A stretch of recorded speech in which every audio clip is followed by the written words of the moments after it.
Senator Crago. Here. Senator Ide. Here. Senator McEwen. Here. Senator Pearson. I'm here. Chairman Fringe. Here.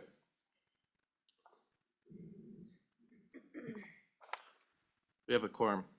So first up is, first bill we're going to discuss today is Senate File 41, Federal Acts, Legal Actions Authorized. And this was sponsored by the Joint Ag Committee in the interim. And I'm going to turn this over to Senator Ide to discuss, and then we'll go with the agents, anybody that wants to comment at that point. Thank you, Mr. Chairman. So this was a bill that we resuscitated that got vetoed. Anybody can correct me if I misstate anything here. It started in 2023. We found a statute that gave the legislature authority to prosecute issues that were sensitive to the legislature. And so we made amendments to that statute.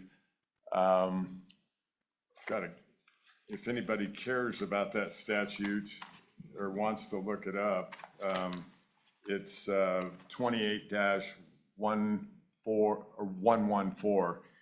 And basically, that's what we're playing off here. So it got vetoed. We brought it back in committee, made a few changes to it actually after it came back. One of the changes was it required the Management Council to have a 2/3 vote to take up a prosecution, and we amended that to a simple majority, 50%. And essentially what this bill does is it's got an appropriation. It's a little bit, maybe a shot across the bow to protect our state, our lands against, federal acts, NEPA and FLIPMA and a lot of those acts that affect our state on half of our state, effectively 47% of our surface and 70% of our minerals. So we're just showing some strength and acting like a state, and gives the legislature the authority to bring lawsuits if we see something that we're here to protect the state and the people of the state. So I think it's a really good bill, or a really good amendment to that statute. And if anybody has any questions, that's kind of the long and short of it. Okay, thank you, Senator Ide. I'll open it up to public comment. Any agencies or anybody want to comment on this bill? Going once, going twice. Clayton, nobody online? Okay, I'll close the public comment. Committee, what's your pleasure here? Bill. It's been moved by Senator Ide. Is there a second? I'll second. Seconded by Pearson. Thank you. There is an amendment when we get to that part of it. Senator Ide did a good job of describing what this is.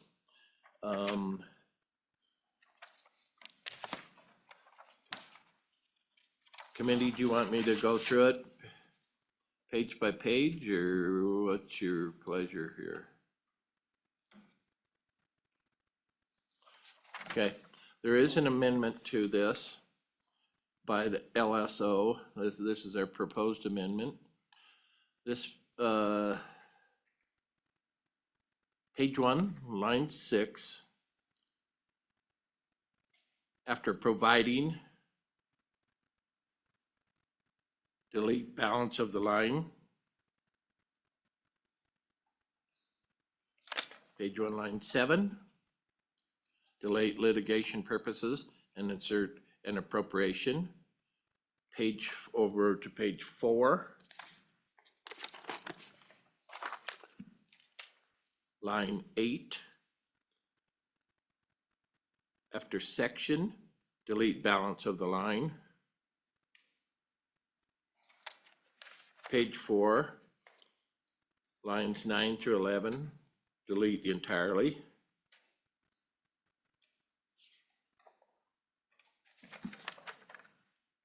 Page 4, after line 11, insert section 2.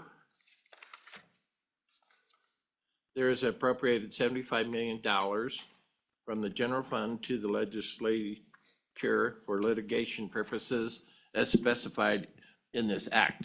This appropriation shall be for the period beginning with the effective date of this act and ending June 30th, 2028. This appropriation shall not be transferred or expended for any other purpose, and unexpended, unobligated funds remain from this appropriation shall revert as provided by law on June 30th, 2028. And then on page 4, they have delete section 2 and insert section 3. So, is there a motion to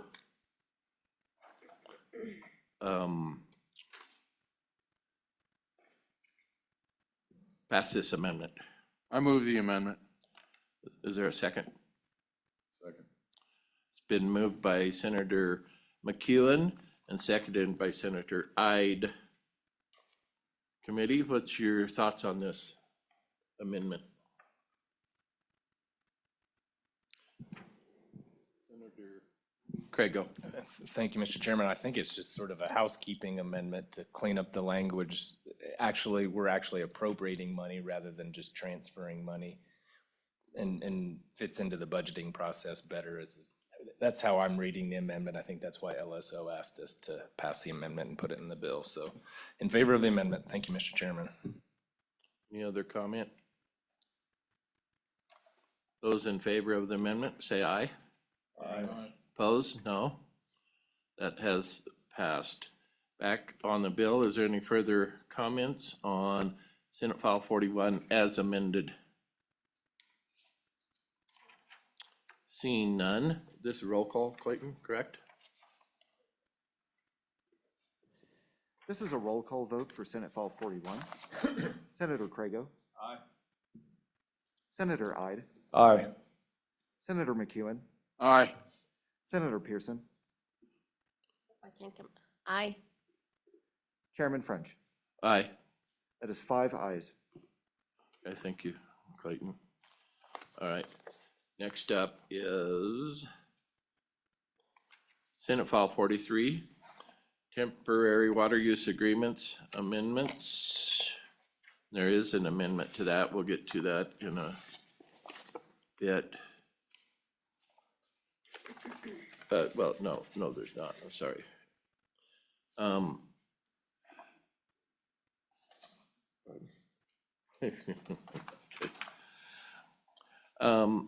This was agreed to during the interim that come out of the Joint Ag Committee. And this is an act relating to the water, extending the number of years for which temporary water rights may be granted, providing exceptions, amending and protecting the rights of owners and permanent water rights. I'd like to hear from the agencies before we go any further. State engineer. Please state your name for the record.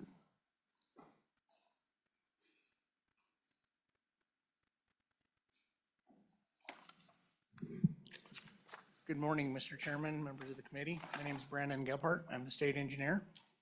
Morning, Mr. Chairman. I'm Chris Brown. I supervise the water section of the Attorney General's office.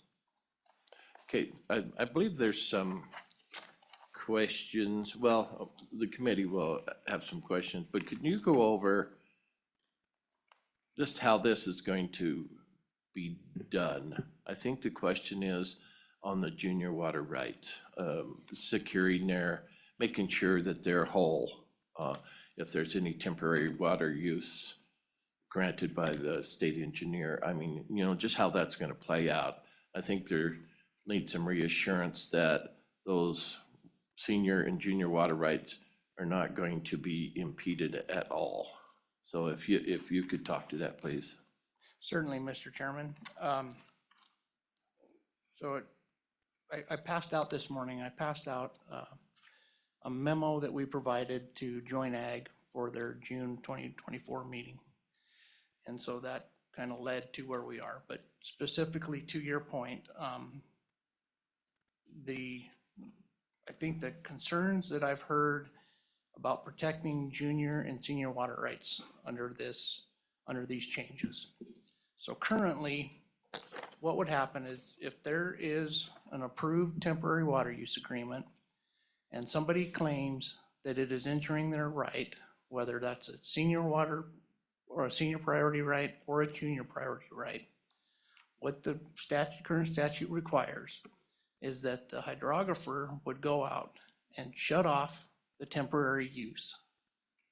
And then he would go investigate whether or not that temporary use does or does not impact the calling right, if you will.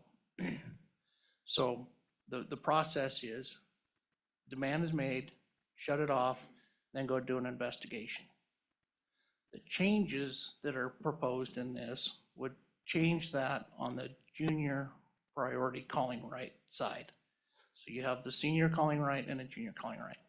So the changes in the statute, in the changes proposed right now would keep, if it was a senior priority right calling or demanding that it be shut off, then the same process holds. So the senior priority right would call the hydrographer, they would shut off the temporary use and then go investigate that to determine that if that shutting that temporary use off does improve water to the senior right, then it remains off. So the investigation occurs after it's shut off on our senior calling right. If a junior calling right demands it be shut off, then what happens is they would make the demand to the hydrographer commissioner, and then within 2 days, the hydrographer commissioner goes out and determines whether or not shutting off the temporary diversion would impact or improve the water to the junior right. If it does, then the temporary use is shut off. If it is not, then it could remain on. But the real change is just the timing of that investigation. That investigation still occurs, and it still demands that the hydrographer shut the temporary use off if it does impact it. So it's just the timing of when that analysis occurs in relation to when you shut the temporary use off. Could you answer or comment on, if your company, whoever that has been granted that temporary water use, I mean, that's probably, they wouldn't have asked for that unless it was vital to their operation or whatever they're doing to request that. If there's let's say it's a dry year and the water flow is bouncing around, that they may have the water and then a week later, maybe a call and then they don't for a week and then maybe it's back on. I mean, that's very difficult to do business that way. So can you comment on that? Is that just the way it is? I think I understand. And if I go down the wrong avenue, please let me know.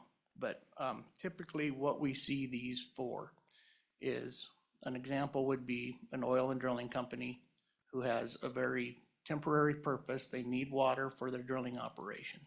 So they will enter into an agreement with a water right holder, and within that agreement, it will define the amount of water that is needed, the period of time that is needed, the maximum withdrawal they would make in a day, and at what rate. And so they would go in when they need it, they could follow under those parameters and pull water under this temporary use agreement. But in order to do that, the original right cannot be, the historical consumptive beneficial use has to be shut off so that that quantity of water then is transferred to this temporary purpose. And a lot of times what we see is for oil and gas, for road construction. Occasionally we will see, like on the North Platte, a municipality uses this tool in an allocation year to allow them to continue the municipal supply. But it's usually the construction and the oil and gas that we see for these temporary use agreements. Okay. Any questions? Senator Craigo? Thank you, Mr. Chairman. And either one of you hopefully could answer this. So where exactly is the language that says if the junior water right is being injured, that the temporary use will be shut off? Mr. Chairman, Senator Craigo, and I want to back up and talk about, because what we're talking about, this piece of the bill is kind of the backstop. It's if, in practice, right? Because the state engineer will get this application into the office. The staff in Cheyenne does an analysis, oftentimes in communication with the field staff, trying to get the lay of the land, looking at where this water right rests in relation to other water rights. And there's an upfront requirement that this not injure. So if you look at the bill, page 2, line 23, starting there and going on to page 3, it says the state engineer shall not approve a temporary transfer if it injuriously affects the water rights of other appropriators. This is an upfront analysis, and this is analysis that applies to all appropriators, not just senior appropriators, but also junior appropriators. So with regard to the question, how does this protect junior appropriators? That's an upfront analysis.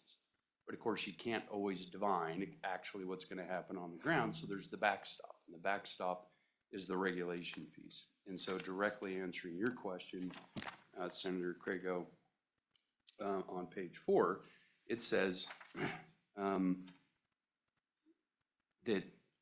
and I'm just trying to pick up the language, the junior user has the ability, may request, that's not a requirement. Sometimes a junior user doesn't have need for water at a particular point in time. The way our statutes are set up, in order for a hydrographer or commissioner to go out and regulate anybody, for a junior or a senior, or to take regulatory action, there's a requirement for a written request for regulation. May request in writing that the appropriate state water commissioner cause such temporary diversion to be shut off. The water commissioner shall not shut off the diversion under the temporary if it's not injuring the junior right. So that is the language I would point to. I think I'm understanding your question at this point. There's not an affirmative direction within that particular language that says if there is injury, the commissioner shall shut off the temporary. I think I understand that point. Any follow-up? Senator Ide? Thank you, Mr. Chairman. Do you, in practice, come across any contentious situations that this addresses here? I mean, what's the little bit of the backdrop? Have you had juniors or seniors come in and you shut the water off? Does it happen much, or has it ever happened, or just a little history of what the situation is on temporary use issues? Thank you. Mr. Chairman, Senator Ide, I don't know if there's a contentious examples out there, but I think to your question, what the committee was trying to do, and this goes back to 2023, the Select Water Committee started this.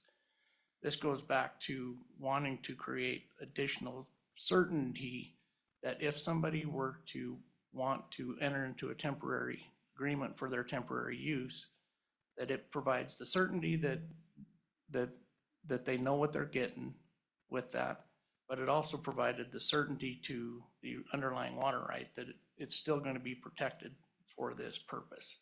So I think that was the genesis of doing the modifications.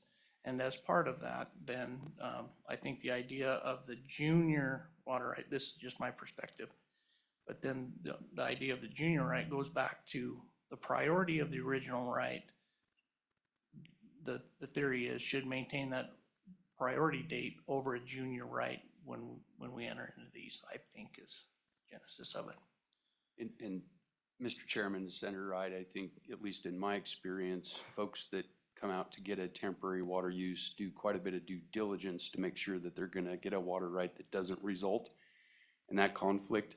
That being said, we work in water, conflict's kind of baked into the process. Folks really, their water use is incredibly important to their endeavors.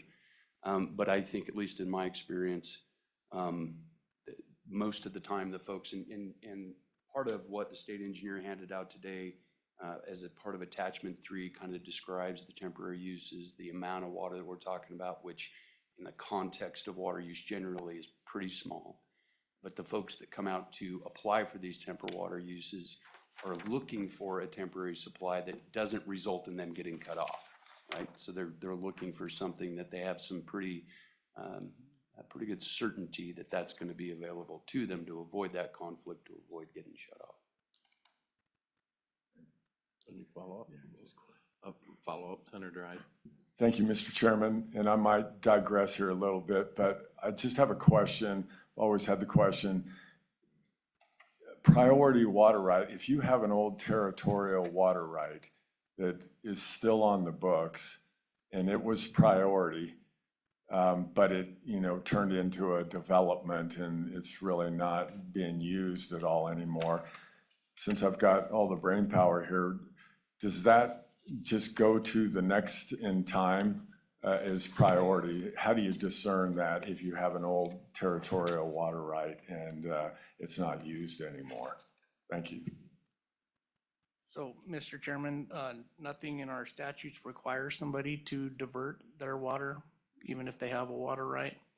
So under your scenario, if nobody's using that water, it remains in the system, and then it could be picked up by the next appropriator. And then if it goes into regulation, then we do order it by priority. But it just remains in the system, unused, available for other appropriation. Mr. Chairman, Senator Wright, if I can just add a little bit onto that. What the state engineer said is absolutely right.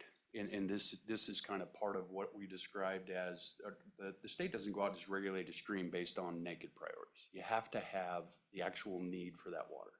Beneficial use is the basis, the measured in the limit of the right at all times. Just because you have a water right granted by the state, be it territorial or not, you have to actually have a need to use the water, or you have no right whatsoever.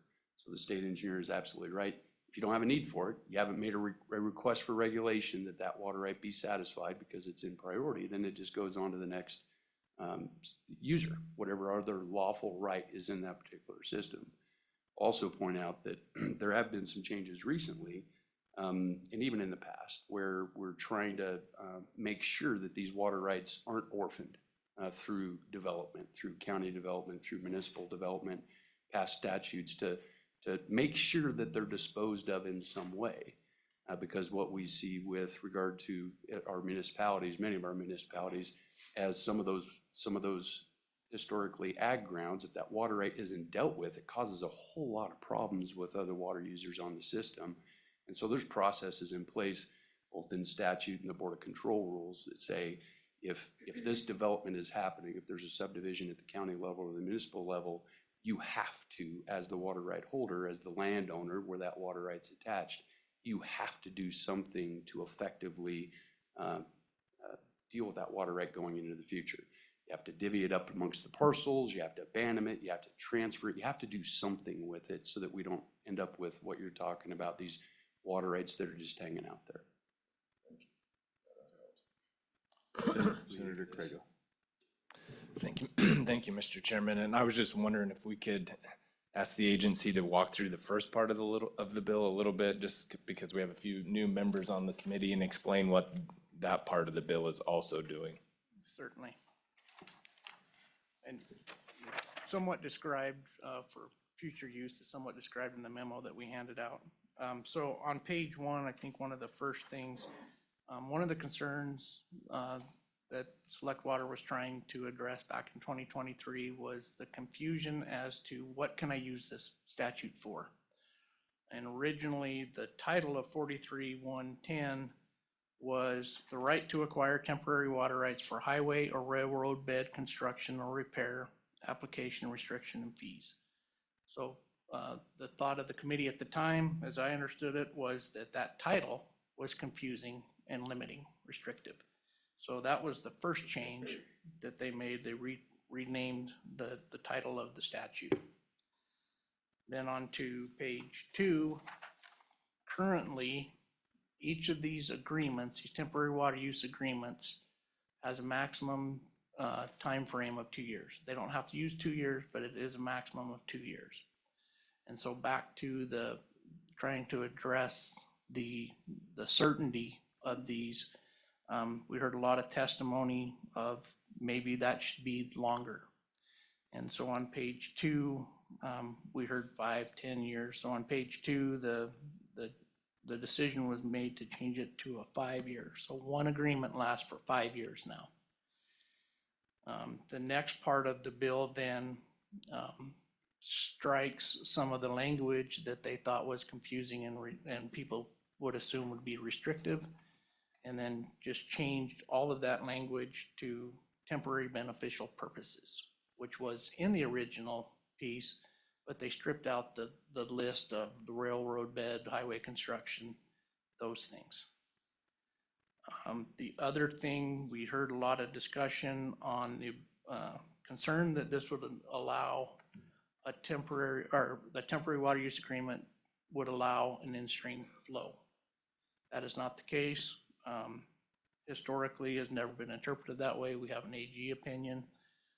There are many reasons why these have been interpreted not to provide an in-stream flow, but that was explicitly excluded in the language of the bill that you have in front of you. It maintains the analysis that it can't injure an existing user. That's maintained in there. And then the other thing that this did is it allows for an extension of the same temporary water use agreement for up to 10 years. So in our current practice, it lasts for 2 years, but what we have typically seen is somebody would come in and reapply for basically the same temporary water use agreement, and then that would get granted. So this changes how that has historically been done, allows 5 years, a renewal up to 10. As I mentioned, it's a reapplication now, and this would just allow them to make a request that the current temporary water use agreement could just be extended for up to another 10 years. And then the 43-111, I think, is the discussion we had with the junior and senior. Does that help, Senator Craigle? Mr. Chairman, yes, thank you very much. Certainly. Senator Pearson. Thank you. So thanks for educating me. I just want to be clear. So senior and junior water right holders will never lose their water rights. So this is an example. So say there's an old rancher that hasn't used his water rights for quite a few years, right? And then his family decides to move in, so he hasn't used his water rights. He doesn't lose those water rights. Like, is there a certain number of years if you don't use the water that you lose the water?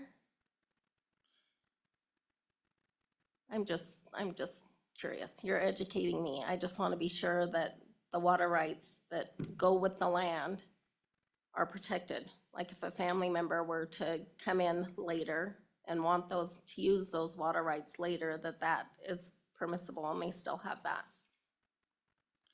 Mr. Gephardt. Mr. Chairman, Senator Pearson, this bill does nothing to that, but to your point. So if somebody is choosing not to use their water right,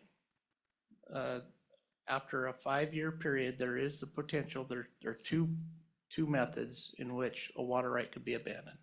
Somebody could lose their water right. The first one is that the state engineer could request to the Board of Control to abandon the water right. To my knowledge, I don't know that that has ever been done. That has never been initiated by the state engineer. The second method then is that another junior right who could benefit from that abandonment could petition the Board of Control to file an abandonment on that water right. So that would be the only two methods in which the water right could be abandoned. Mr. Chairman, Senator Pearson, to try to bring that concept, which the engineer is absolutely right, into and how it might crosswalk with this bill. Because under the abandonment statutes, of course, it's 5 years. If there's non-use for 5 years, then the potential for abandonment exists. And as the state engineer described, something affirmative has to be done. And if that affirmative thing is not done, then that water right can be reactivated even after the 5 years. Now, the bill in front of you allows it for up to 10 years. And so then maybe your question relates to, what if it is 10 years?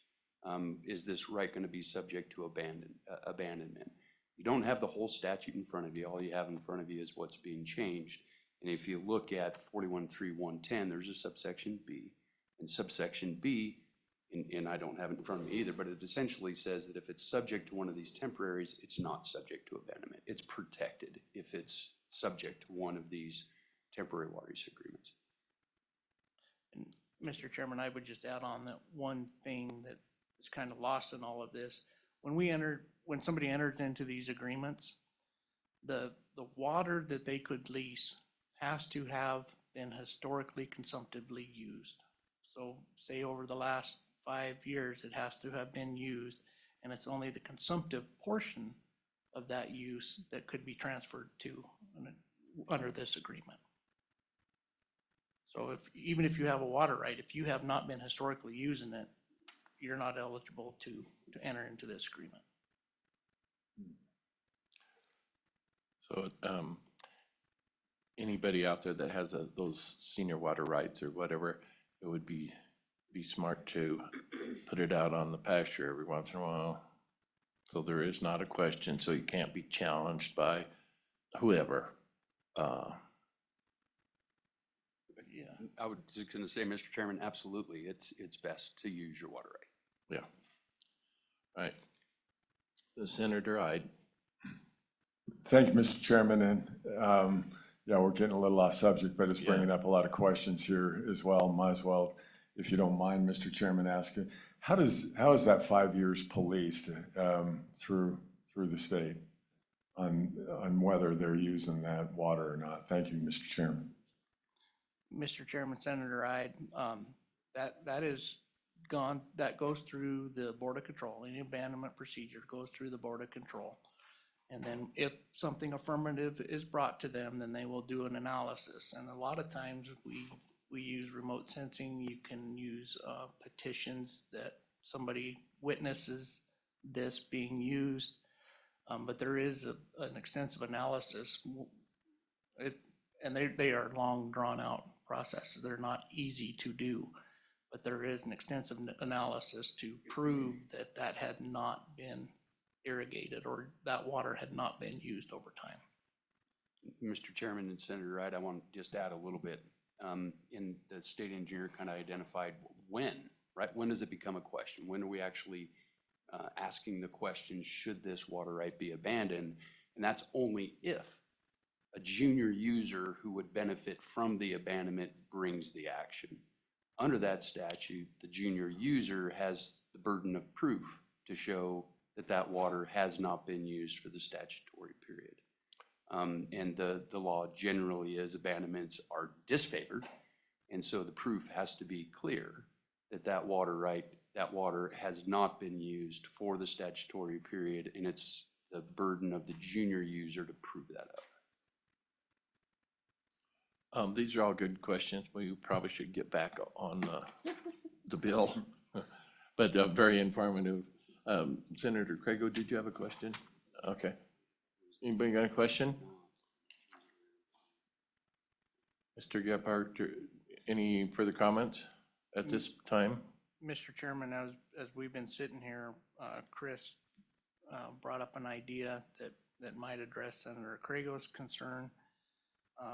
On page 4, lines 10 through 12, potential change to address that, you could strike the not on line 10 and the not on line 11, so it would read, the water commissioner shall shut off diversion under the temporary right if it is injuring the junior right.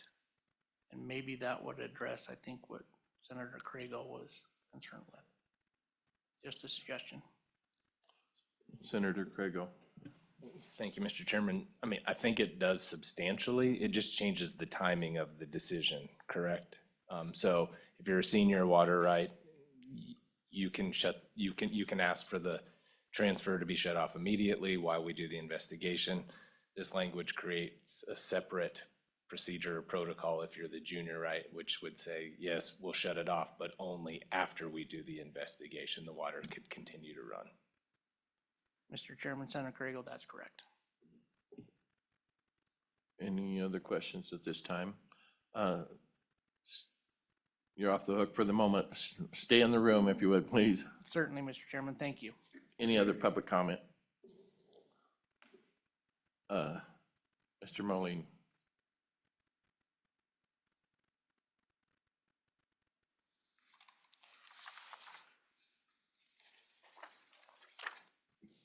Mr. Chairman, Committee, Brett Moline, Wyoming, excuse me, Brett Moline, Wyoming Farm Bureau Federation. Hearing some of the discussion today, some of my concerns have been alleviated, but I would still prefer, as I think Senator Craigo was alluding to, that if a complaint is made, the temporary use is shut off, regardless if it's a junior or senior user. In this instance, the temporary change in use is much different than a permanent change in use. So in the permanent change, we've got a protocol for that where the senior users have a higher priority, so they're taken care of. The junior users not so much, but on a temporary use, it's only for up to a 5-year period at a time, 10 years total. I think it's important that if there is a complaint, a request that temporary change in use is hurting a junior user, I would prefer that it's much like the senior user, that it is turned off rather than having to wait the 2 days. And I, in discussions with the state engineer in the AG's office, that the situation would be alleviated within 2 days. And with this administration, I have some pretty good trust that that would happen. But I would prefer that it's point blank, that if there is concerns that another water user, regardless if it's junior or senior, is hurt, is harmed, that the temporary diversion would be shut off. And I do appreciate the words from the two gentlemen earlier that there's due diligence up front. So some of those concerns are alleviated, but as they mentioned, looking at it in Cheyenne, what happens up in the Bighorn Basin, they can't see it. So everything looks good, but then there is an issue. So I would prefer that change. My confidence is pretty high with this administration that the problem would be alleviated, but we have to look forever. So that's what I would prefer, but with the assurances of the state engineer in the AG's office, I'm less uncomfortable. But so I think the bill is good as it stands, but I think it could be improved by making it explicit that no other user is hurt. If there's concerns that they're hurt, the temporary is shut off until, and I apologize, I don't know how to word that. That's why you guys get the big bucks. Yeah, at we're the getting election. rich at this. Yeah, but anyway, with Mr. Chairman, sitting in support of the bill, I would take any questions committee may have. for- So, Mr. Moline, do you have an amendment, and what page, or are you No, just sir, making comments that generally you're supportive of the changing it from the temporary use from 2 to 5 years and a total of 10? Yes. Okay, Mr. Chairman, just a little bit on that. When I hear things that, somebody's been doing it for a temporary change in use for 30 years. Well, the state Yeah. engineer did not have the option of saying no. This gives them the ability to no. And I think that's important. If you're gonna do it for longer than 10 years consistently, it should probably be, that's pretty permanent. And so you should make it permanent rather than just keep doing temporaries. Okay. Any questions of Mr. Moline? See none? Thank you. Stand by. Thank I you. hope- I'll be here all session, sir. We'll stand by in the room.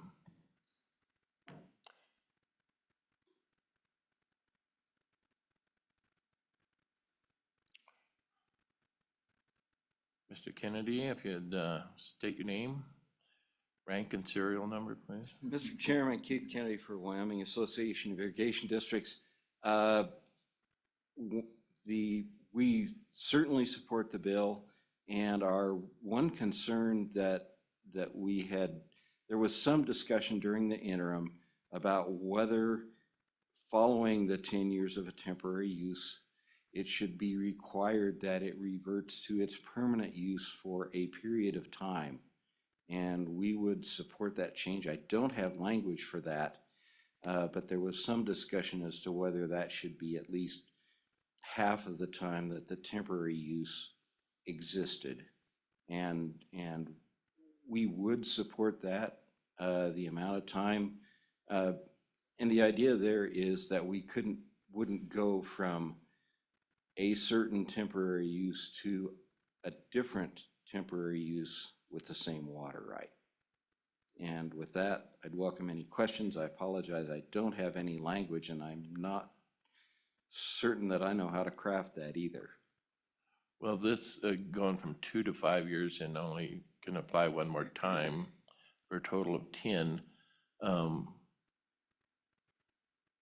You know, a lot can change in 10 years' time. Certainly.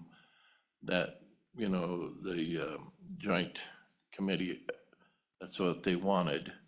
You know, it can kind of give a person a bit of pause, you know, 10 years, but I have confidence in the state engineers that office that this will, and the legislators, that this will be really watched. Because, yeah, we don't want somebody, okay, it's, I want temporary water use for this, and I want to, after 5 years, extend it for 5 years. And then I think, to your point, come back and describe it a little bit differently. Is that where you're going with this? To get Mr. that temporary Chairman, use and again? or, actually to a different temporary use. Certainly there's multiple industrial users that may be on the same drainage or system where such a scenario could take place. So that was the reason that we had talked about that, and I believe it actually did come up in the interim. Right. And I think we actually ran out of time for things too a little bit, but Well, I think that maximum of 10 years is good, and it can be addressed over the next 10 years, you know what I mean? If there's issues come up, we can address it as we go along, those that are sitting here. Senator Craigo. Thank you, Mr. Chairman, and we may want to get our good state engineer back up here, but if I remember the testimony and the conversation from the interim, and we talked about it in water a little bit too, was that it's not really limited to 10 years. They'd have to submit a new application after 10 years, but I don't think this language would actually prevent them. I mean, because what we talked about is, so you just change the company name. For example, the company that's buying the water pursuant to the temporary transfer, they change their name. That's a new temporary transfer to a new company, and so it's not prohibited by the statute. And so we were trying to put some sideboards on there. And so one of the conversations was, well, it has to go back. So if it's an agricultural water use in it, you know, at its base, that after a 10-year period, it would have to be used at least for 5 years. This was the conversation, for agricultural purposes before it could go back into a temporary use for industrial or other types of uses. And so that was sort of what the conversation was, but it gets pretty complicated trying to draft that language. And so I think everybody said, let's just at least get something in the books to make our state engineers' life easier and also the people using this particular procedure. And so I think that's why it kind of didn't go anywhere, because it's complicated to make that happen.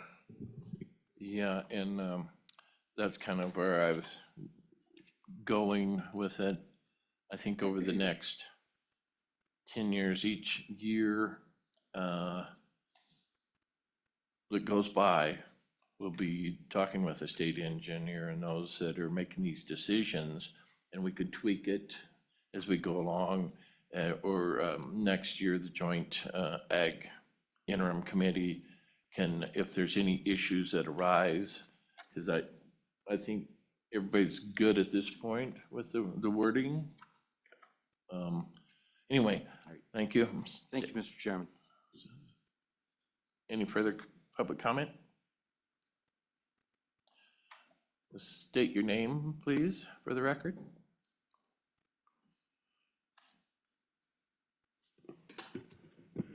Good morning, Mr. Chairman, members of the committee. Holly Kennedy here today representing the Wyoming Association of Conservation Districts and our 34 individual conservation districts across the state. I would reiterate similar sentiment to previous testimony today. We're very much in the same space as a lot of our colleagues on this. We appreciate the work that the committee has done. This bill, as you all know, has had a lot of work and a lot of time and attention paid to it. And we do appreciate that. And we do feel that the bill has come a long ways from where the statute language began. We continue to have some concerns, however, one of those being we still feel that 10 years is not very temporary. And especially when there's not a cap on the backside of the 10 years. As stated today, and as we've had lots of conversations on this bill about, the true intent is to make it so that it is temporary and that we don't have these situations where these waters are transferred off of the land for 30 plus years indefinitely, 2 years at a time. And while we've come a long ways to put some sideboards around that and on the language, the reality is that they can still, after the 10 years, there's no cap as of now, the way the bill is written, the way the language is written.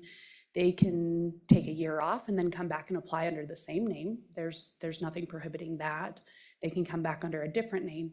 And so we are supportive of the language that stock growers submitted, saying that the water has to be used for a term length for its intended purpose.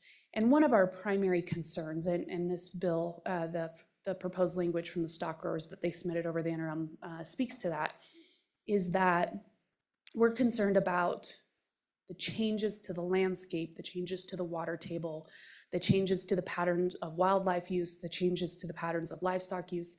When you remove water from land for a set of years, you are causing changes to the landscape. And in our mind, 10 years is not a temporary change. A lot of things can change when you remove water from land for 10 years. We would advocate for 2 years at a time rather than the 5 years at a time, and maybe even a cap lower than the current 10 years. Again, these concerns are rising out of the changes to the landscape, changes to the water table, changes to water returning back into that stream system. I do think there's a lot of opportunity for injury, and I know that you have to balance that with property rights and water rights that go along with those. But we would encourage maybe some language that at least ensures that, after the 10 years, something happens different, whether that's where you put a provision that just simply states that a temporary transfer can't be applied for again for a period of so long, or something like that. I think there could be some simpler solutions without getting too far in the weeds, such as a prohibition on how long before that particular water right can be applied to be transferred again. We also would be supportive. Sorry, let me pull my notes back up here again. We would be supportive, similar to what Farm Bureau brought up, to essentially make sure that a transferred water right is always treated as the most junior water right. And we think that that alleviates a lot of concern about other water users being injured. If this water is not being used for its intended right, I do feel that it should be treated as the most junior right on the stream. And then that ensures that we're not injuring anyone else. Those are our primary concerns with the bill as it's written, and happy to stand for any questions that you all might have. Yeah, thanks, Holly. Going back to what you said, if that water's not put on the land or whatever, it may affect wildlife, the amount of water in the ground that seeps out somewhere else or is a spring or whatever. But if they don't use that water in 5 years' time, they're gonna lose that water right. So the next person down the stream, from what I understand, can pick that water up. Can you explain that a little more, your position there? So yes, happy to explain our position a little bit further there. So as you alluded to, the intent of a water right, and when you hold a water right, is to use it for that beneficial use, for the purpose. I think in this case, we're largely talking about irrigating land and putting water on the land and growing certain species of grass, right, that thrive in a mesic environment and things like that. And so when you think about how putting water on land changes the landscape, I always like to think of the Bighorn Basin. I think it's such a classic example of what water can do in Wyoming. When you look above the ditch and you see the arid landscape, you see like McCullough Peaks, for example, right? A very, very desert type landscape. But then you look below the ditch, think of Worland, think of the Valley of Worland and all those beautiful farm fields that you see. And it's simply because water was put on that landscape. I grew up in Wheatland, near Wheatland, Wyoming, and it was one of the largest irrigation projects. And it was a settlement that was, made to entice people to come settle in that valley. And the whole system is predicated on putting water on the land and the difference that that makes to the landscape. And so when we're talking about these agricultural water rights, the intent of these is to put water on the land and use it to grow grass and other crops and things that benefit our state and benefit our industry. And so what we're looking at allowing here is a completely different use of this water. This was brought forward with the intention of using it for industrial uses. And so our concern is, how are you changing the landscape? How are you changing the use and the intent of this water? And while we see the need to temporarily do that sometimes, and we can certainly see why industry has been here asking for this, there's a reason why there's been landowners in the room saying, please put parameters on this, please protect our valley, because ultimately what happens upstream does affect everyone else downstream. And so, I know you have a difficult task of balancing, right? What's the right of that landowner to do with his bundle of sticks, what benefits him, but you also have to balance that with, what do we do to protect everyone's rights in these situations? And so, yes, again, we have a lot of concerns about just making sure that, and again, I would speak to the intent of why we started down this road on this bill, is to make sure that these are temporary and that this isn't happening for 30 years at a time. All right, thank you, Holly. Any questions of Holly? Thank you. Stand by. Any other public comment on this bill? Any further comment or questioning or ask further questions of the state engineer or anyone? So it looks like they want to maybe add to what they said earlier or answer some questions that were brought up.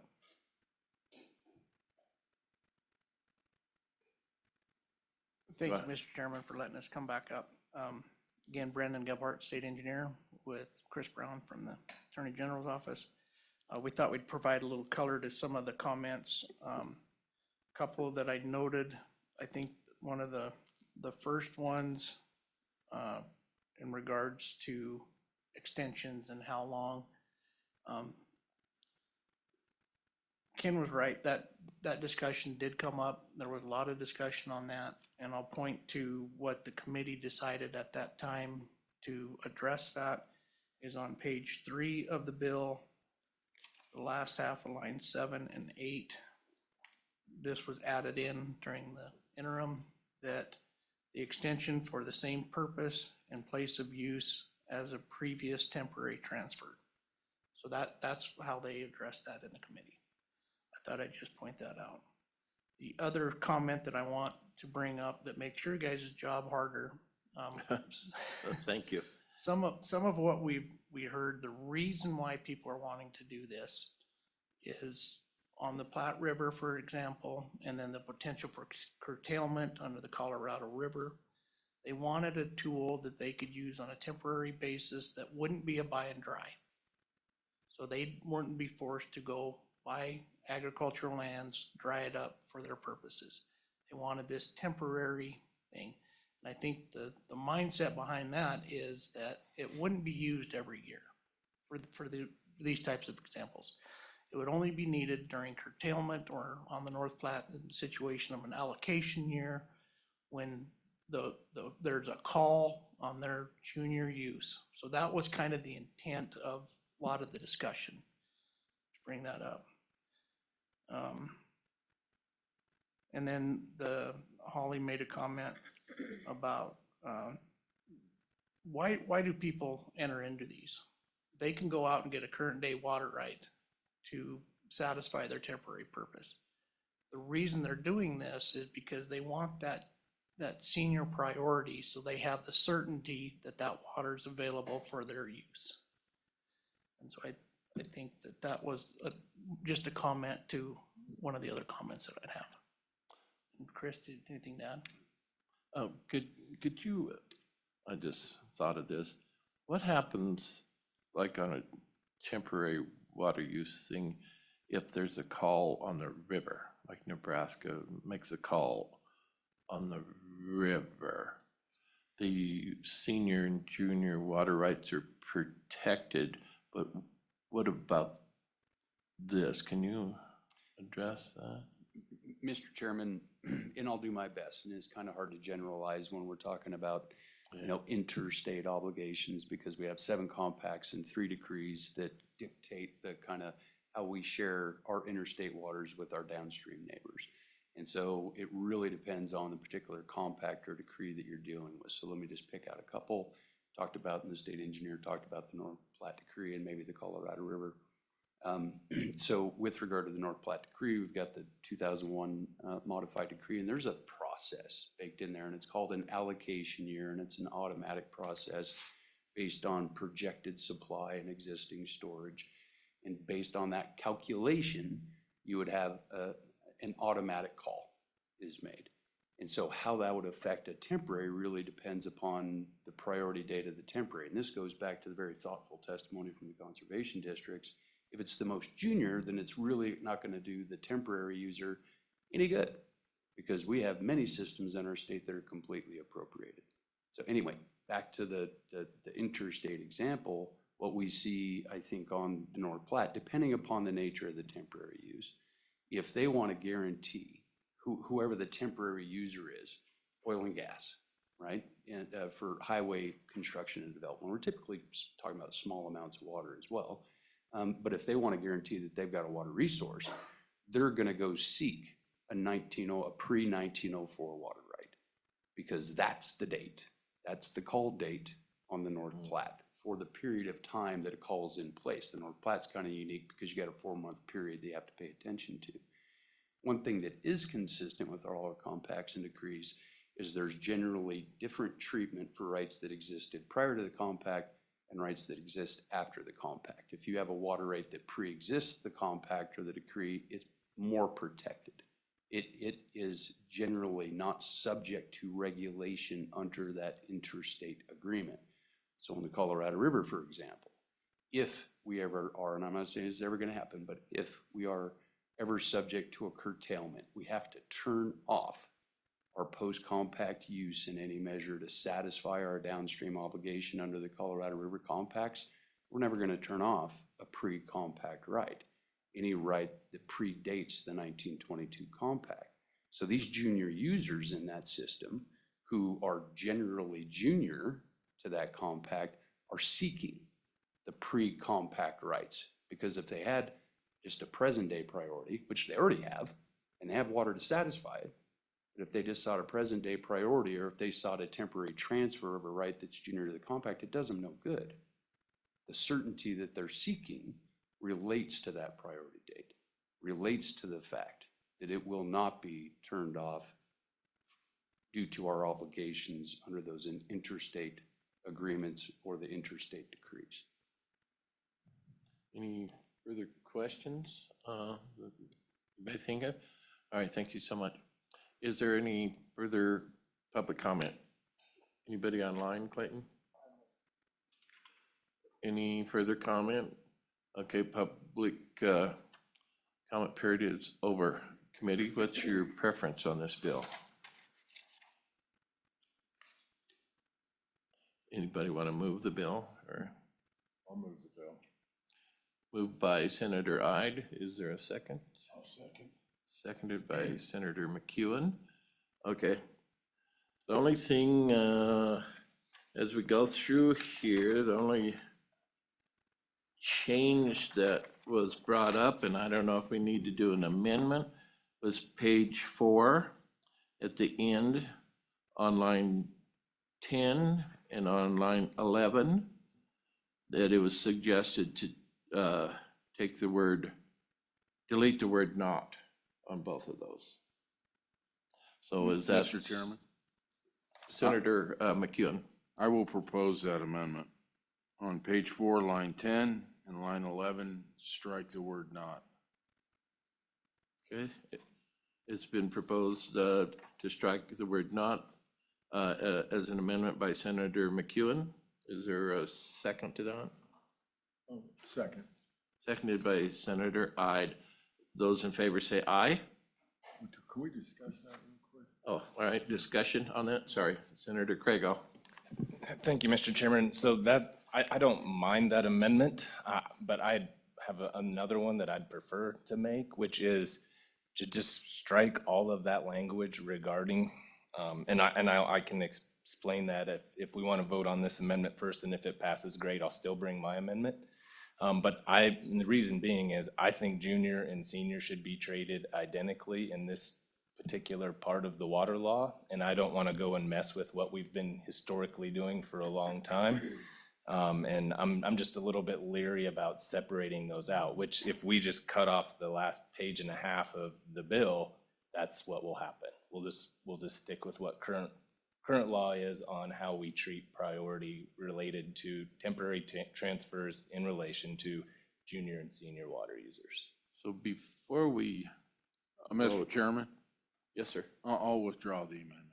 Okay, that amendment has been withdrawn.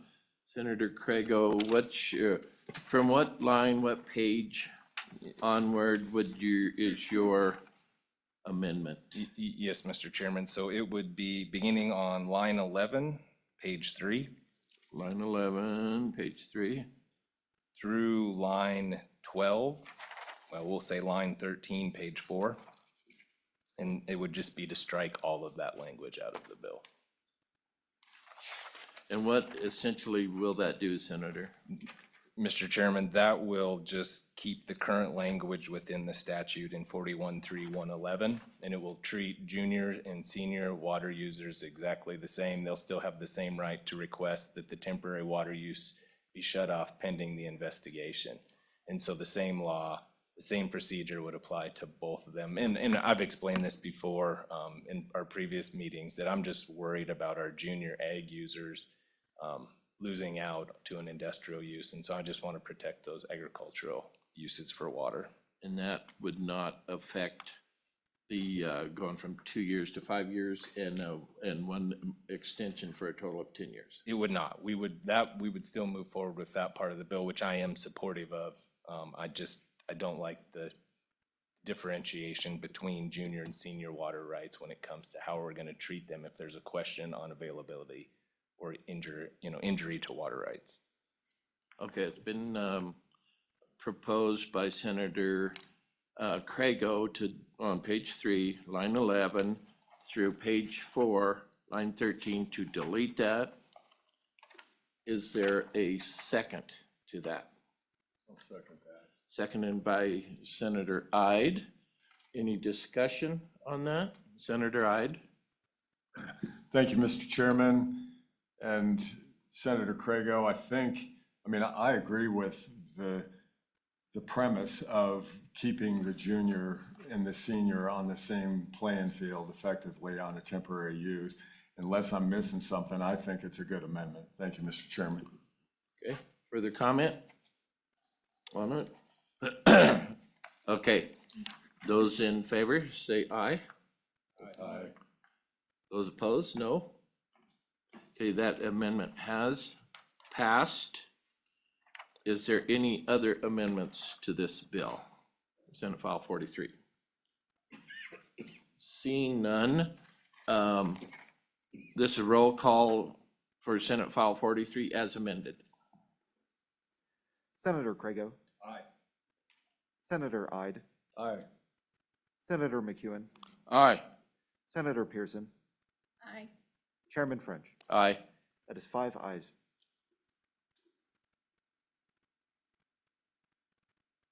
Okay, next is up, and it's 9:06. My intent, well, we'll see how long this goes, but is to get out of here at the latest 9:45, 9:50, so we have time to get up to for roll call. So Senate File 81 is pretty short and sweet, I guess. This is sponsored by the Joint Ag, State Public Lands and Water Resource Interim Committee. And I'll just go through it real quick. An act relating to taxation and revenue, creating a property tax exemption for property owned by the state, providing a sunset date and providing for an effective date. If we go down there to page 1, line 13, the following property is exempt from property taxation. On the next page, page 2, all property owned by the state of Wyoming. This paragraph is repealed effective December 31st, 2026. And the reason this came about was there was I believe, committee, correct me if I'm wrong. This came about the assessor in Uintah County, I believe. There was a truck stop placed on state land. I believe the adjoining hospital had the lease or whatever on that land, and they allowed a truck stop to be put on there. And the assessor said, well, that can be taxed.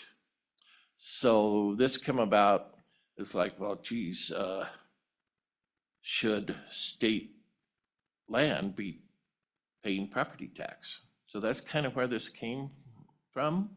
The Supreme Court ruled that yes, state land, because of the situation, can be taxed. So am I got that right? So that's where we're at. And we'll take public comment. Please state your name, please.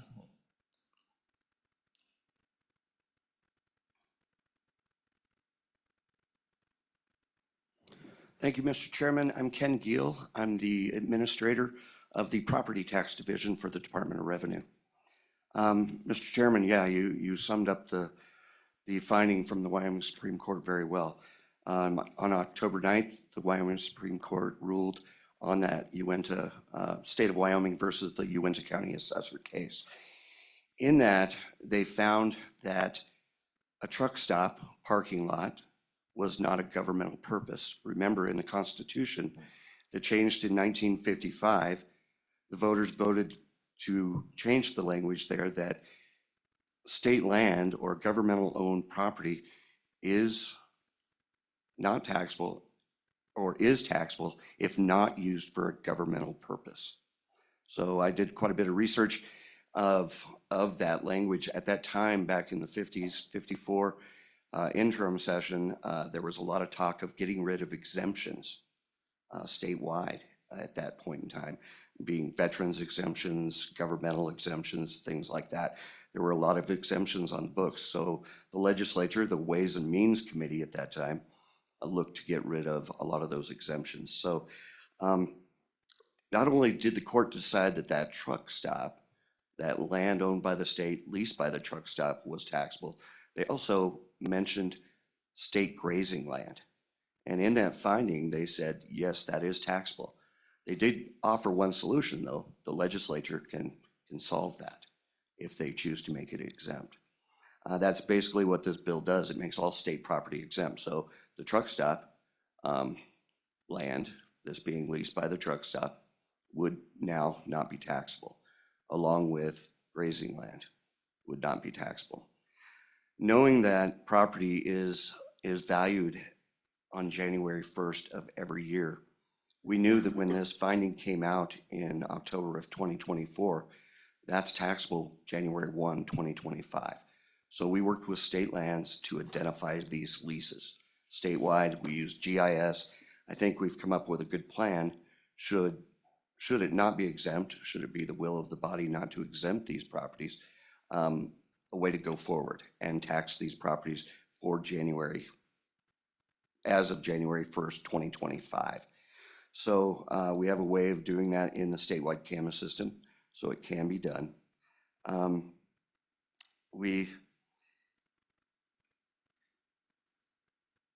Many times on the leases, on these grazing leases, if you will, they don't state anything about taxes.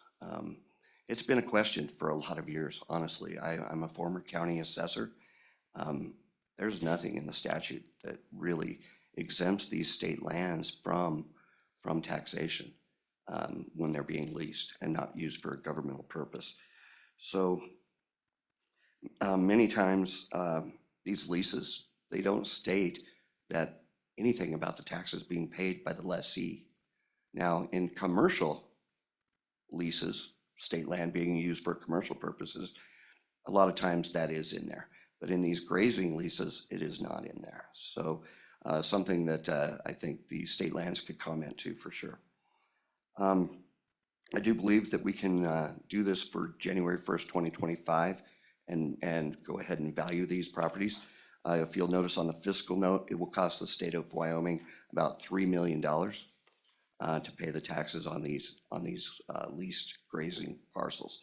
Now, I will comment, if an improvement, it's very clear in Title 39, if an improvement is placed upon a state land that's being leased, that improvement is taxable. So this proposed bill that you have in front of you would not change the taxability of that improvement owned by that lessee. So in other words, lessee has some grazing land they've leased from the state. They put up a barn. They own that barn. It is still taxable, and the assessor can tax just that barn and appraise just that barn. So we can move forward and tax these for 2025. I will say it is a heavy lift, and obviously this bill in front of you backdates to January 1st, 2025. We've seen that before, right? House Bill 44 last year, or 45, excuse me, backdated to January 1st, 2025, if you remember correctly. And we were able to apply that exemption for the entire 2024 tax year. So it's not unprecedented that we're backdating to January 1st. And with that, Mr. Chairman, I would stand for any questions. Yeah, I got it, where you're a former assessor. Somebody's leasing grazing on state land. Are they assessed on a value of fences put up, the value of fences, or a value of a water line down to a tank? I know different situations where it might be a mile-long plastic pipe down to a water tank to distribute the cattle better.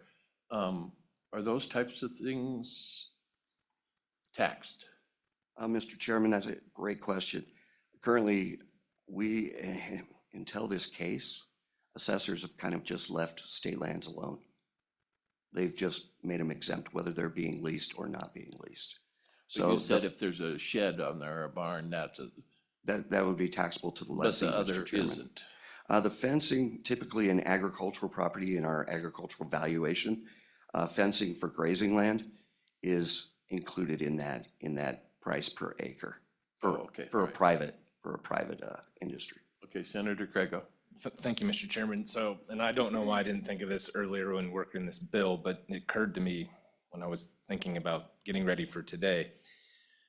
The proposed bill exempts all property of the state of Wyoming, and then I got to thinking about our game and fish taxation. And so I don't know, just would like your comment on that, because we're gonna create a conflict within our own statutes, because currently we tax game and fish as if it is agricultural property. But I think we're gonna create some language that's really confusing for our assessors if we don't carve that back out. Do you have any thoughts or could give us some advice on that? Yeah, Mr. Chairman, actually, there's a bill right next door here that deals with the game and fish and taxability on game and fish property. Currently, in 3911-105, game and fish property is exempt from taxation, except for the special tax in a later statute. That later statute for the game and fish property taxes the land that they are using for wildlife preserve as agricultural land, even though it's not producing an agricultural product. And then all other property, whether it be the headquarters here in Cheyenne, that property is taxed at its full fair market value. So I don't know that this would really conflict with that at that point. Because in this title, it is exempt, game and fish is, but it's subject to a special tax. Follow up? Follow up. Thank you, Mr. Chairman. I guess just me thinking about it from your former job, if you're reading this and it says all property owned by the state is exempt, which one's going to, I mean, I understand they're currently exempt in this other provision, but now we're creating this bigger exemption. I don't know. I just didn't know if you thought we should maybe go ahead and carve it out. I mean, I think it's 3913-103B8 or B7. Do you think we should mention that in here? Would that help our assessors back home? Would that help the DOR or not worry about it? Mr. Chairman, I think that's probably not a bad idea, honestly. When you bring that up, it probably isn't a bad idea. And I might mention, Mr. Chairman, there is another bill to exempt state property that joint revenue passed. That bill does essentially the same thing, but it also creates a task force for 2 years to study governmental exemptions. And if you've been a part of revenue, governmental exemptions have probably been a subject for the past decade. Further questions? Senator Hyde? Thank you, Mr. Chairman. Yeah, Ken, you mentioned you studied back to, and correct me if I'm wrong, 1954, and that's when all of these exemptions got repealed. I just wanted to clarify how where the problem started with all of this. Thank you. Yeah, Mr. Chairman, that's a great question. At that point in time in 1954, the interim legislature, they were looking to get rid of exemptions. So this language was an amendment, constitutional amendment, and then passed by the voters that basically said governmental property is exempt unless it's not being used for a governmental purpose. So that was added to the Constitution at that point in time. Thank you. Any further questions? Thank you. Stand by. Any other public comment? Mr. Magagna. Oh, I'm sorry. We've got a half hour, folks.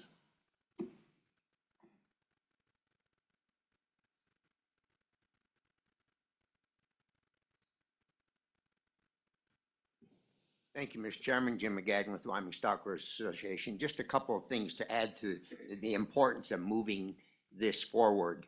One is just the complexity. If suddenly the assessors have to tax all of these state parcels, if they're used for ag grazing purposes, then they should be taxed as ag land based on their productivity. So then what burden does that put on a landowner who's already supplying evidence that for their ranching operation, they're getting a minimum of $500 worth of annual income from selling an agricultural product, et cetera? Raises the question, do they have to show $500 from the state parcels as well? Or, I mean, it's just fraught with problems in terms of how it would be implemented. Determining what the animal units are, the data that's used currently for figuring out the grazing fees on state lands is data from back, in most cases, from back in the 1940s and 50s. Is it the correct data to use for the taxation purpose? There are a lot of concerns here. One other thing I would bring to your attention, at the December meeting of the State Board of Land Commissioners, the Office of State Lands brought forward a proposal for an emergency rule and beginning the process for a permanent rule that would have provided that beginning January 1st of this year, every state grazing lease would include a provision that says that the lessee is responsible for the payment of all property taxes on that lease. Now, that would have, we were successful in getting the board to not move forward with that, but that would have meant that if you renewed your lease in December of 2024, for the next 10 years, you are not responsible for the property tax. But if your lease renewal happened to come in January of 2025, then for the next 10 years, you were responsible. So it created a real inequity. And if we had to move into taxation, it clearly needs some legislative work as to how we get there, and in a manner that's fair and equitable for all the people involved, all the parties involved. And I believe that there's some data as to what the tax revenue would be, and even if the land had to be taxable, we would ask that pending a lot of additional work, that tax not be passed on to the agriculture and grazing lessees. But I think the best answer is what this bill and the other bill does as well, and that is give us some time to really analyze this issue in depth, determine if we want to change the statutes so that they're not taxable, or we want to create a process that's reasonable and enforceable realistically to impose that taxation. With that, Mr. Chairman, I'd be happy to take any So questions. it sounds like you're in favor of this, because if we remove the taxation, then that lessee won't be bound to pay the property tax on there. If it Chairman, goes that- forward, it's, That is correct. We're very much in favor of this because our fear is that if you don't pass this successfully, that the Board of Land Commissioners will feel obligated to come back next month, actually, with an emergency rule to begin imposing that tax on the grazing lessees. right. Any questions of Mr. McCagna? Seeing none, thank you. Stand by. Any other public comment?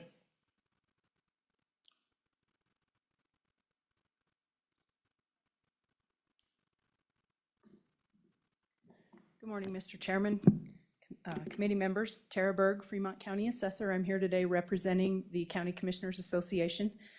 It's been highlighted for you, all of our problems. Thank you, Senator Crago, for bringing some of those forward. I would stand here today and tell you that we have a long history of exemption classifications and what is exempt. Right now, 3911-105, when it says that something is exempt unless it is not used for a governmental purpose. That's been our big holdup. This is a huge Supreme Court case. We do not take action on this bill. We don't support one or the other, but what I do tell you today is we can assess these properties for this year through the direction of the Department of Revenue.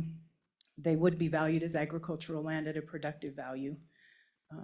That classification is already in the system, ready to use.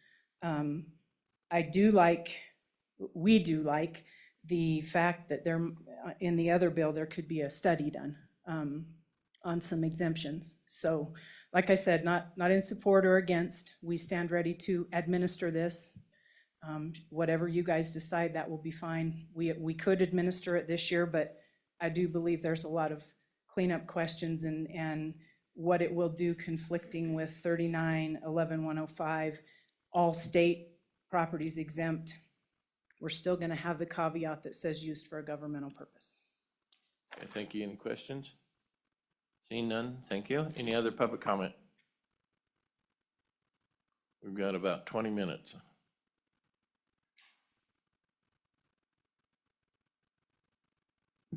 Thank you, Mr. Chairman. Brett Moline, Wyoming Farm Bureau Federation. I think it's important to keep this bill going forward, keeping all the bills going forward. I agree with Senator Crago. This does raise some conflicts, but I think those can be worked out through some amendments. So sitting in support of the bill, asking you to vote for it and take it forward, that I would take any questions you or the committee may have for me. Any questions of Mr. Moline? All right, thank you. Thank you. Any other public comment? Any other public comment? Seeing none, public comment is well, just a minute before I do that. Is there anybody online? Okay, public comment is closed. Committee, what's your pleasure here? Moved by Senator Craigo. Is there a second? Second by Senator Pearson. Okay, I think Senator, well, let's address first, there is one proposed amendment. It was just kind of from the LSO folks that keep us going down the right path. Page 2, after line 3, insert the property tax exemption created in section 1 on this act shall apply to the tax year beginning January 1st, 2025. That's in the bill here. Page 2, line 5, delete section 2. This is just cleanup stuff. And insert section 3, delete January 2025, 1st, 2025, and insert immediately upon completion of all acts necessary for a bill to become law as provided in Article 4, Section 8 of the Wyoming Constitution.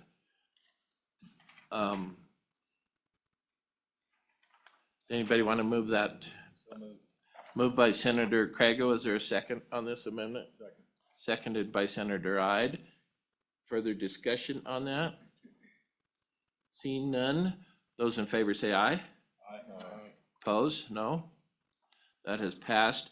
I believe, I think Senator Craigo, did you have an amendment?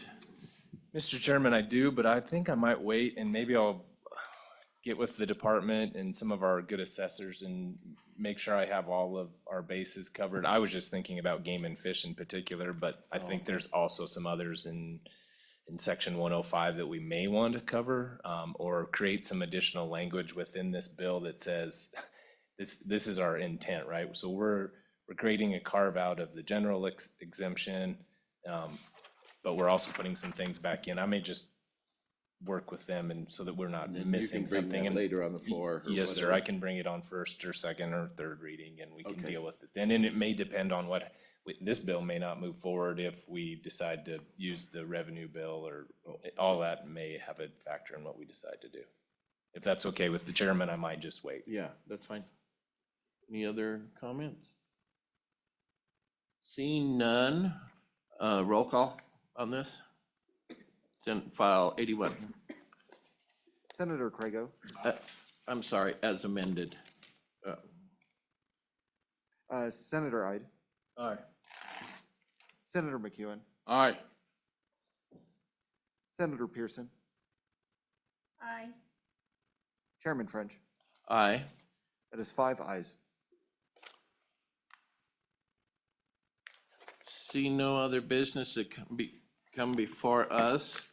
I would just like to mention, please, everybody, leave your folders behind for Clayton to take care of, so he doesn't have to do this every time we meet. And thank you. The Ag Committee is adjourned. Thanks, everybody. Good job, Chairman. I didn't see the deer in action yesterday.